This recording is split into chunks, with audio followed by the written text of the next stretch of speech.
Oxygen से भरी वायु को शरीर के अंदर लेने की क्रिया को इनहेलेशन कहते हैं और कार्बन डाइऑक्साइड से भरी वायु को बाहर निकालने को एक्सहेलेशन कहते हैं।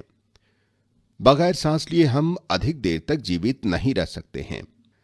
जब हम वायु को अंदर लेते हैं यानी कि इनहेल करते हैं, तब ये हमारे नॉस्ट्रिल्स में से नेजल कैविटी में चले जाती है। नेजल कैविटी से वायु वेंट पाइप या श्वास नाली में जाती है, जिसे ट्रेकिया भी कहते हैं। फिर वायु दो छोटी ट्यूब्स में चले जाती है, जिसे ब्रोंकाई कहते हैं, और फिर ये हमारे फेफड़ों में पहुंचती है। फेफड़े चेस्ट कैविटी में होते हैं।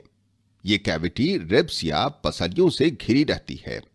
एक बड़ी मांसल चादर की तरह संरचना जो डायफ्राम कहलाती है, वह चेस्ट कैविटी को आधार प्रदान करती है। ब्रीदिंग यानी कि श्वसन में डायफ्राम और रिब केज या पंजर की गति भी शामिल होती है।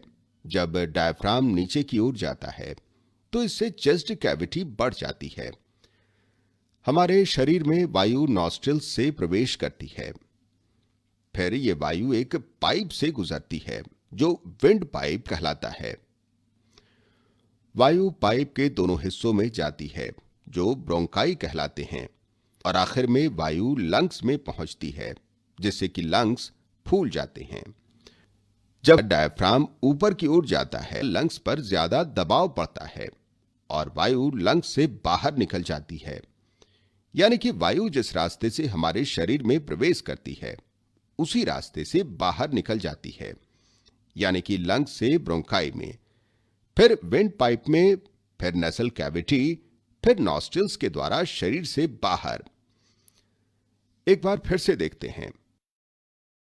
ऑक्सीजन से भरी वायु शरीर में लेने को इनहेलेशन कहते हैं।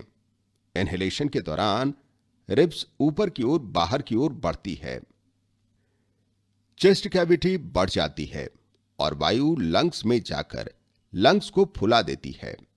कार्बन डाइऑक्साइड से भरे वायु को शरीर से बाहर निकालने की प्रक्रिया को एक्सहेलेशन कहते हैं। एक्सहेलेशन में रिब्स नीचे की ओर और अंदर की ओर जाती है, चेस्ट कैविटी घट जाती है और वायु लंग्स से बाहर निकल जाती है।